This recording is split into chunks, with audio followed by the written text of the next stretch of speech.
నమస్తే రమగారు. నమస్తే జీ. రమగారు, హ్మ్. ఒక స్త్రీ తన జీవితంలో ఏం కోరుకుంటుంది? హ్మ్. దీన్ని అందరికీ మైకులు పెట్టుకొని అడగాలి. మామూలుగా మనం ఎవరినైనా అడిగామనుకో, డబ్బు, నగలు, హ్మ్. మగవాళ్ళని అడిగితే ఏం కావాలి? మా ఆవిడకి బంగారం కావాలి, మా ఆవిడకి ఇల్లు కావాలి, వాకిలు కావాలి, బట్టలు కావాలి, మా ఆవిడకి రోడ్ల మీద పడి మీరు తిరగడం కావాలి. విన్నారో లేదో టాపిక్ గురించి మనం ముందు డిస్కస్ చేస్తుంటే వెనక నుంచి నాకు అవే మాటలు వినిపించినాయి. అంతే. డబ్బు. హ్మ్. స్త్రీ ఏం కోరుకుంటుందంటే ప్రతి వాడికి ఒక సమాధానం ఉంటుంది. అంతే. నిజానికి మనం స్త్రీలను అడగడం మొదలు పెట్టామనుకో, నీకేం కావాలి అని అడిగితే నువ్వు చెప్పలేకపోతావు. ఆ. నీకు ఒక అండర్ కరెంట్ లోపల ఒక విషయం ఉంది. అది లభించినప్పుడు మనకు అర్థమవుతుంది. అది ఎప్పుడైతే అది లభిస్తుందో మనం చూడు అన్నీ కొనుక్కుంటాం, కావాల్సినవి కొనుక్కుంటాము, ఎక్కడికైనా వెళ్ళి తింటాము, ఆ ఊరు ఈ ఊరు వెళ్తాము, పిల్లలు కావాలి, భర్త మన మాట వినాలి, అవన్నీ పాయింట్లు ఉంటాయి. కానీ అవి ఫుల్ సాటిస్ఫాక్షన్ ఇవ్వట్లేదు అనే విషయం మనకు అప్పుడప్పుడు అర్థమవుతుంటుంది. అసలు నాకేం కావాలి అనే ప్రశ్న ఒక స్త్రీ ఎప్పుడైనా వేసుకుంటుందా తన్ని అనేది డౌటే. దీని మీద ఒక మంచి కథ ఉంది జయ, చాలా ఇంట్రెస్టింగ్ స్టోరీ, బాగుంటుంది. పూర్వమట, కథ చెప్పాక మీకు అర్థమవుతుంది, అందుకే కథ చెప్తున్నా. ఇంత ఇంత ఇంపార్టెంట్ పాయింట్ మీద కథ ఎలా చెప్తావు అంటావు నువ్వు. వినాలి, మనం దేని మించైనా కథ చెప్తాం. పూర్వం హర్షవర్ధనుడు అనే ఒక రాజుగారు తన శత్రురాజుతోటి యుద్ధం చేశాడు. ఓడిపోయాడు హర్షవర్ధనుడు. ఓడిపోతే శత్రురాజుకి దొరికాడు. శత్రురాజు, నువ్వు చాలా అత్యద్భుతంగా యుద్ధం చేశావు, నీ అంత గట్టి పోటీ ఇచ్చిన వాడిని నేను చూడలా,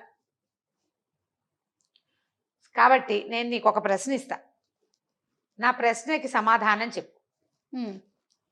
ఆ సమాధానం నువ్వు పట్టుకురావడానికి నీకు 1 నెల రోజుల వ్యవధి కూడా ఇస్తా. ఓహో.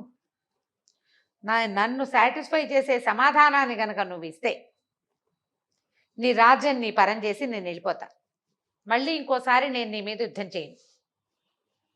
నువ్వు చెప్పలేకపోతే నీ రాజ్యం నాది, నువ్వు నా చెరలో ఉంటావు, నీ రాజ్యంలో నేను నుంచి నా రాజ్యాన్ని పట్టుకెళ్ళిపోతా అన్నాడు. సరే, హర్షవర్ధనుడు ఒప్పుకున్నాడు. ఈయన రాజును ఒక గట్టి ప్రశ్న అడగాలని భావించాడు. ఒక స్త్రీ తన జీవితంలో ఏం కోరుకుంటుందో చెప్పమన్నాడు. హర్షవర్ధనుడికి మనకు వచ్చిన ఐడియాలు వచ్చినాయి. డబ్బు సింపుల్ ఆన్సర్, బంగారం అది కూడా సింపుల్ ఆన్సర్. ఏదో ఒక కాంప్లికేటెడ్ విషయం ఉంది కాబట్టి కదా ఇలాంటి ప్రశ్న. అక్కడి నుంచి 1 నెల రోజుల సమయం ఇచ్చారు. ఈయనకి సిద్ధిరాజు అని ఒక స్నేహితుడు ఉన్నాడు. సిద్ధిరాజు ఈ హర్షవర్ధనుడు ఇద్దరూ కలిసి ఎందరో స్త్రీలని అడిగారు, ఏం కోరుకుంటారు అని. నువ్వేం కోరుకుంటున్నావు అంటే అందరూ ఇలాంటి సమాధానం ఇచ్చారు. నీకేమి ఇష్టం అని అడిగితే నాన్న ఇష్టం, అమ్మ ఇష్టం, పువ్వు ఇష్టం, పప్పు ఇష్టం, ఆకుపచ్చ రంగు ఇష్టం చెప్తారు. అది ఇండివిజువల్గా. అసలు బేసిక్గా ఒక స్త్రీ ఏం కోరుకుంటుంది? 25-24 రోజులు గడిచిపోయినాయి. సాటిస్ఫైడ్గా హర్షవర్ధనుడు సాటిస్ఫై అయ్యేది సమాధానమే రాల. పక్క రాజ్యంలో ఒక మంత్రగత్తె ఉందని, ముసల్దని, ఆమె అత్యద్భుతంగా ప్రశ్నలకు సమాధానం చెప్తుందని తెలిసింది. ఓకే. రాజు, అదే హర్షవర్ధనుడు, సిద్ధిరాజు ఇద్దరు కలిసి పక్క రాజ్యానికి వెళ్ళారు. ఆమె ఒక ముసలి మంత్రగత్తె. ఇలాంటి ఎన్నో ప్రశ్నలకి సమాధానం చెప్పింది. హర్షవర్ధనుడు అడిగాడు, అమ్మా, ఒక స్త్రీ జీవితంలో ఏం కోరుకుంటుంది? ఈ సమాధానం చెప్పి నన్ను బతికిచ్చు, నా రాజ్యం నాకు సొంతం అవుతుంది, మరి లేకపోతే నేను జైల్లో పడతాను. ఆవిడంది, నీ స్నేహితుడు సిద్ధిరాజు నన్ను పెళ్లి చేసుకుంటానంటే చెప్తాను. ముసిల్ది, వంగిపోయి ఉంది, వికృతాకారం, ఏమీ బాగుండలా, పైగా ముసలమ్మ. రాజు తెల్లబోయాడు. సమాధానం చెప్పపోయినా పర్వాలా, పెళ్లి చేసుకోవటం ఏమిటి? సిద్ధిరాజు యువకుడు, నువ్వు మంత్రగత్తెవి, పైగా ముసల్దానివి, నిన్ను పెళ్లి చేసుకోవటం ఏమిటి? కుదరదన్నాడు. సిద్ధిరాజు అన్నాడు, అట్లా కాదు, పెళ్లి చేసేసుకుందాం, సమాధానం లభిస్తే నువ్వు బతికిపోతావు, లేకపోతే ఏముంది, ఎవరైనా వివాహం చేసుకోవాల్సిందే, ముసలితో, మంత్రగతో, ముతకదో, ఎవతో ఒకటి. స్నేహితుడి కోసం ఒప్పుకున్నాడు. ఇప్పుడు నువ్వు ఒక్కడివి బతికితే రాజ్యం అంతా బతుకుతుంది, మీ తాత ముత్తాతలు ఏలిన భూమి అటు ఇటు పోకుండా ఉంటుంది, కాబట్టి నా మాట వినని సిద్ధిరాజు ఒప్పించాడు రాజు. అక్కడి నుంచి వివాహం చేసుకుంటానన్నాడు. సాంగంగా చక్కగా ముసలి మంత్రగతే సిద్ధిరాజు పక్కన కూర్చొని పెళ్లి చేసుకుంది. పెళ్లి చేసుకున్నాక రాజుకు చెప్పింది, ఒక స్త్రీ స్వతంత్రాన్ని కోరుకుంటుంది అని. ఇప్పటిదాకా ఈ వాక్యం రాజు వినలా, ఈ హర్షవర్ధనుడు వినలా. ఇది నిజమే అయి ఉంటుంది. అది తప్ప ఆయనకి సరిగ్గా అనిపించిన సమాధానం ఒక్కటి లేదు. చెప్దాం ఏమవుతుందో అది అవుతుందని సిద్ధిరాజును అక్కడ వదిలిపెట్టి హర్షవర్ధనుడు తన రాజ్యానికి వెళ్ళాడు. రాజుకు చెప్పాడు, ఒక స్త్రీ స్వతంత్రాన్ని కోరుకుంటుంది అని. రాజు ఒప్పుకున్నాడు, అవును, స్త్రీకి స్వతంత్రమే కావాలి అని చెప్పి హర్షవర్ధనుడిని రాజ్యానికి మళ్ళీ పట్టాభిషేకం చేసేసి శత్రురాజు వెళ్ళిపోవడానికి సన్నాహాలు చేసుకున్నాడు. సిద్ధిరాజు భార్య దగ్గర ఉండిపోయాడు. తన స్నేహితుడికి ఏమీ కాలేదన్న వార్త వచ్చింది. ఇది నిజమే. అప్పుడు భార్య ఏం చెప్పిందంటే, ముసలావిడ ఉంది కదా, నేను నీకు ఒక విషయం చెప్పాలి. నాకు శాపం ఉంది.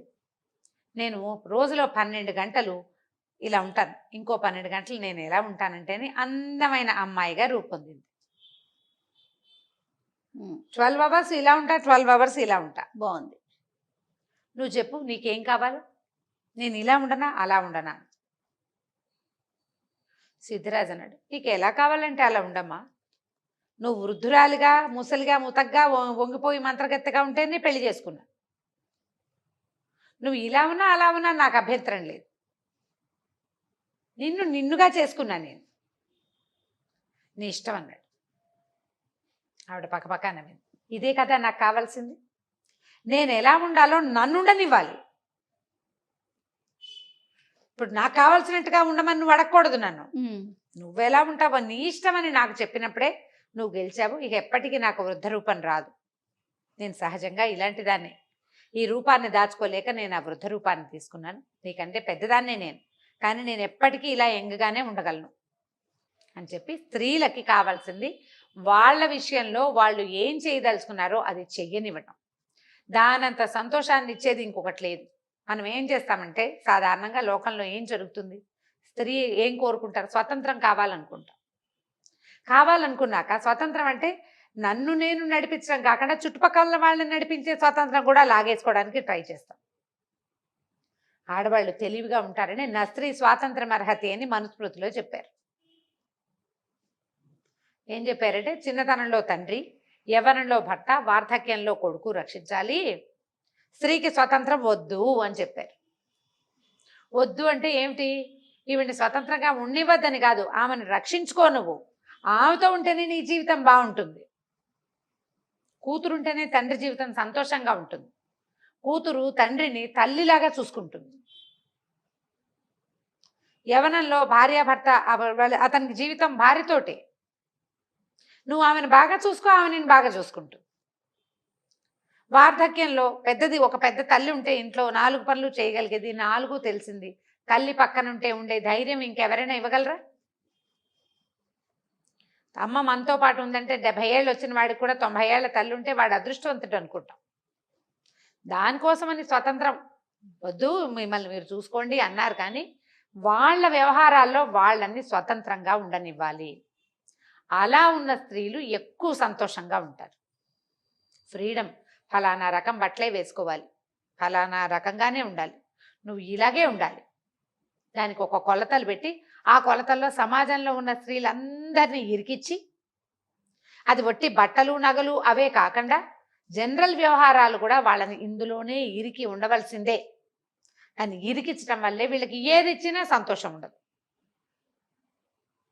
స్వాతంత్రమే ఎక్కువ సంతోషాన్ని ఇస్తుంది. ఆడది కోరుకునేది ఫ్రీడమ్ని. కనీసం కొన్ని విషయాల్లో అయినా ఫ్రీడమ్ కావాలి. ఏం వండాలో వాళ్ళే చెప్తారు, ఏం కట్టుకోవాలో వాళ్ళే చెప్తారు, ఎలా ఉండాలో వాళ్ళే చెప్తారు. ఎవరైనా చెప్తూనే చేయాలి, కానీ చేయవలసింది మాత్రం వీళ్ళే అని. నీ రోజువారీ జీవితం ఆడవాళ్లతోటే ముడిపడి ఉంటుంది. దాని కంట్రోల్, తాళ్ళు నీ చేతిలో ఉంటాయి. ఎలా నువ్వు సంతోష పెడతావు? కొన్ని తాళ్ళనైనా కనీసం కత్తిరించండి. అన్ని తాళ్ళని కత్తిరిస్తే దేశం వాళ్ళు ఎవరిలాగానే అయిపోతుంది, ఇలాగైపోతుంది, అలాగైపోతుంది, బోళ్ళని వస్తాయి కబుర్లు మనకి వీటి మీద. తాళ్ళన్నీ పట్టుకుని ఆడవాళ్ళని తోలు బొమ్మల్ని చెయ్యొద్దు. ఆ బొమ్మకి జీవం ఉంది, ప్రాణం ఉంది, ఇదే మన జీవితం, ఆ బొమ్మే మన జీవితం అని మగవాళ్ళు కనుక తెలుసుకుంటే అప్పుడు ఆడవాళ్ళకి ఏం కావాలో అర్థమవుతుంది. అది కదా నిజమైన స్వాతంత్రం. శభాష్ రమ గారు, నమస్తే. నమస్తే.